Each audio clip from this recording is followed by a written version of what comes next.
السلام عليكم ورحمة الله وبركاته، ومليون مبروك من تاني فوز نادي الزمالك وتصدره مجموعته وصعوده لدور الثمانية. مليون مبروك، فوز مهم جدا جدا، أداء قبل نتيجة كمان. ونادي الزمالك خلاص هيقابل واحد من 3 فرق في دور الثمانية.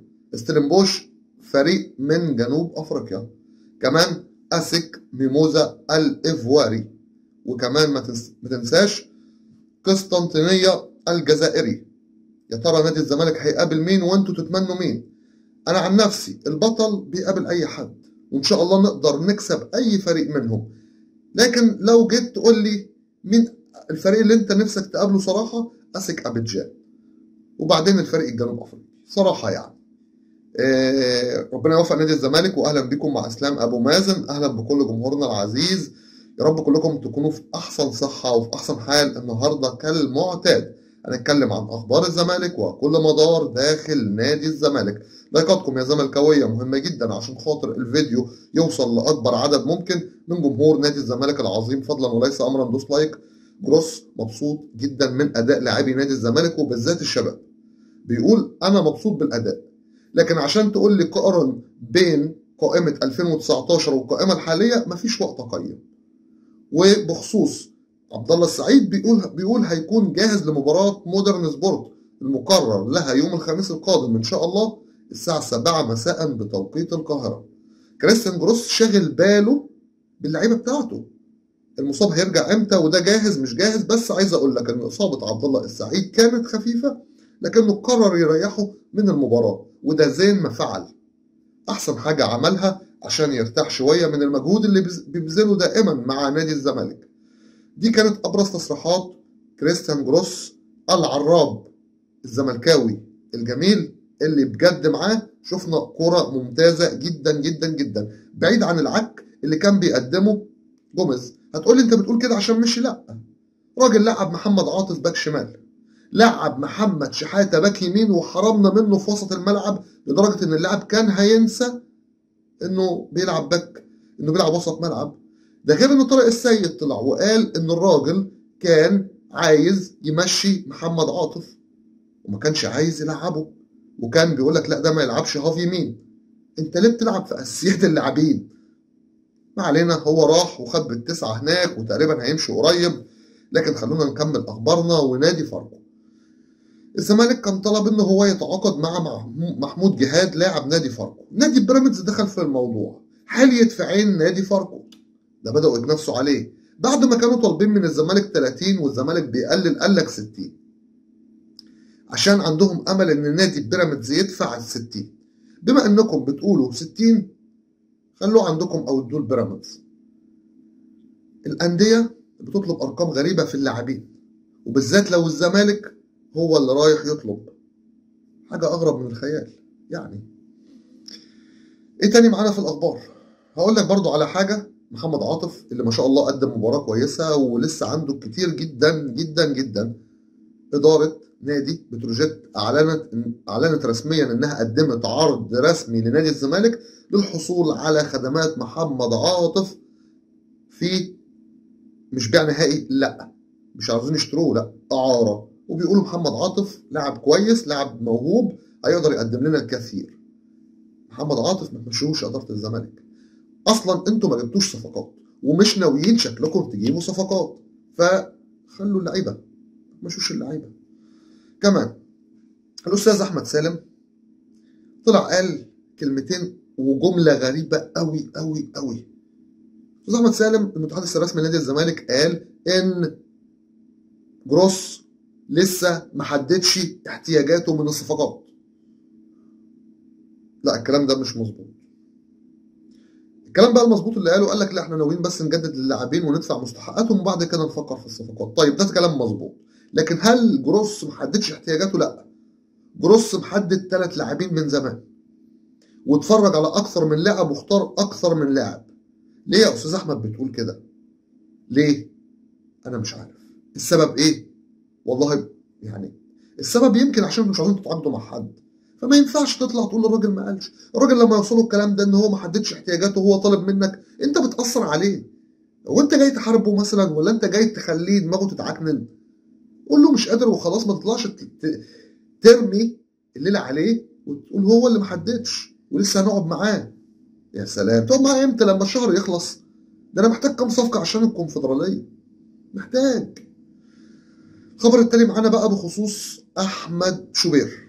احمد شوبير مقدم البرامج على قناه النادي الاهلي قال كلمتين ما يتقالوش، كلمتين لو حد قدم فيه شكوى للمجلس الاعلى للاعلام يتوقف. بس هل اداره نادي الزمالك تقدر تعمل كده؟ المفروض تعمل كده. لما يطلع ويقول ان المنافسين بيتربصوا بالنادي الاهلي او عايزين النادي الاهلي يقع، وفي نفس الوقت كلهم حقد وغل. في الاول قال ادارات المنافسين، وبعد كده قال لك المنافسين. ادارات المنافسين اللي بيتربصوا بالنادي الاهلي او عاوزين يوقعوا النادي الاهلي، واحنا فاضيين؟ ده احنا عندنا هم ما يتلم، ده احنا عندنا اصابات وما عندناش فلوس وما جبناش صفقات وما جبناش لاعبين، احنا فايقين لمين ولا لمين؟ ما انت لما تقول المنافسين قصدك على الزمالك في الاول بعيد عن بيراميدز. وبعدين مين اللي عندهم حقد وغل؟ دي جمله تتقال في كره القدم.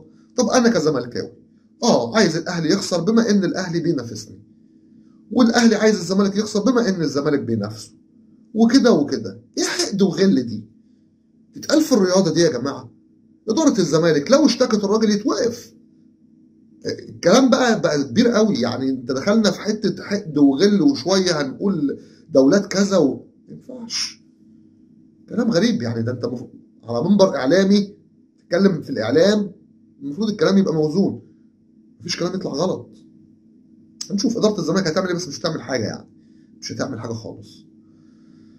تعالوا برضو ندخل على الخبر التالي معانا. والاول طبعا بنبارك لمحمود علاء انه انضم لنادي الاتحاد السكندري. بالتوفيق لمحمود علاء، كان لاعب من ضمن اللاعبين بجد اللي جروس طورهم، زي ما طور يوسف اوباما، زي ما طوره هو كمان، زي ما طور عبد الله جمعه، بجد زي ما طور ابراهيم حسن. وبعد رحيل جروس ابراهيم حسن ما شفناهوش ولا مع بيراميدز ولا مع الاتحاد ومع البنك الاهلي، ما بقاش هو. وحتى لما راح المحله جروس شغله جامد ما شاء الله، الله اكبر عليه، بسم الله ما شاء الله يعني. طيب هقول لك سريعا كده، النادي المصري البورسعيدي ممكن يقابل سيمبا التنزاني او فرقتين من العيار الثقيل، فرقتين من العيار الثقيل، اتحاد العاصمه الجزائري ونهضه بركان. ده المصري البورسعيدي. كمان لو جيت تبص على النادي الاهلي عاوز يقابل مين او هيقابل مين او في سكته مين، في سكته اتنين جامدين. الجيش الملكي ده فريق جامد، والترجي التونسي برضه فريق جامد. الفريق الثالث اللي ممكن ما يكونش جامد او مش جامد، ويمكن السنه دي يكون جامد بس ما بيبقاش يعني ما بيعملش حاجه في دور الثمانيه لما بيصعد، الهلال السوداني. وانا بقولها لك من دلوقتي وخدها من هنا وسجلها، الاهلي هيقابل الهلال السوداني. هتقول لي ازاي؟ وليه؟ هقول لك هو حظه كده يعني، هيسيب الفرقتين التقال شويه ويعني وبعد كده الجيش الملكي تقيل، واللي اقل منه شويه الترجي، واللي اقل منه شويه الهلال السوداني. انما نادي بيراميدز بقى ربنا يسهله هو كمان، وبنتمنى له التوفيق طبعا وانه يقدر يفوز. نادي بيراميدز هو كمان هيقابل يا الجيش الملكي يا الهلال السوداني، والفريق اللي صعد من مجموعه النادي الاهلي اللي هو اورلاندو. طيب ايه تاني معانا في الاخبار سريعا؟ محمد السيد كان عنده اصابه وخرج مصاب، لكن اصابته خفيفه، ودكتور نادي الزمالك بيطمنا وبيقول ان اللاعب اصابته ما تستدعيش القلق، وان شاء الله يعني خفيفه خالص، وممكن يلحق الماتش الجاي بتاع مودرن سبورت اللي هو يوم الخميس القادم بمشيئه الله تعالى. بنتمنى الشفاء العاجل لكل لاعبي نادي الزمالك. خبر بقى مفاجئ وسعيد ومن العيار الثقيل لمحمود بنتايج، لاعب نادي الزمالك، اللاعب المغربي محمود بنتايج تحت أنظار المنتخب المغربي. محمود بنتايج يقترب من الانضمام لمنتخب المغرب. محمود بنتايج من هنا بنبلغ إدارة نادي الزمالك الحقوا فعلوا بند الشراء. صوتنا اتنبح. محمود بنتايج حاليا من أحسن الباكات اللي في الباك الشمال. محمود بنتايج لو راح منتخب المغرب هيلعب أساسي على يحيى عطية الله كمان. محمود بنتايج الحقوا خلصوه. اللهم بلغت اللهم فاشهد، عشان خاطر ما نرجعش نقول يا ريت اللي جرى مكان. نخش برضو سريعا على كرة الطائرة ونادي الزمالك بيشارك في البطولة العربية، وأول ماتش كسب السيب العماني. تاني مباراة كان بيلعب الكويتي أمس وخسر. ولما خسر اللاعب اللي يعتبر خسرنا المباراة أو كان سبب في خسارتنا من المنافس اللي كان بيلعبنا، لو تفتكروه، لاعب نادي الزمالك جواو رافائيل اللي نادي الزمالك كان تعاقد معاه مع يوسفاني هرنانديز. اتنين جابوا لنا دوري وكاس، جابوا لنا افريقيا كمان. ليه اداره الزمالك الحاليه لما تعاقدت مع اتنين محترفين ما جابوش كواليتي من نفس النوع ده، النوع العالمي ده؟ واحد بيلعب منتخب ايطاليا والتاني بيلعب منتخب برازيل. ليه؟ اما اشوف اللاعب اللي كان بيلعب عندي ومشي هو النهارده اللي بيخسرني. ليه ما اجيبش كواليتي من الناس دي يا جماعه؟ هو انا ليه لازم أنا اجيب كواليتي مش اعلى حاجه يعني؟ ليه بتجيب لي حاجات صغيره؟ انا الزمالك يا عم، انا الزمالك، ما ينفعش.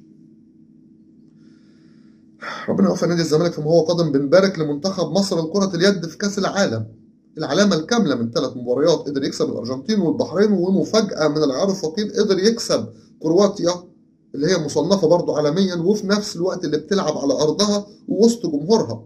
وتألق غير عادي لمحمد علي نجم الزمالك السابق والحارس الممتاز اللي بيعمل كل حاجة بسم الله ما شاء الله في التصديات، وكل اللعيبة بسم الله ما شاء الله كويسين.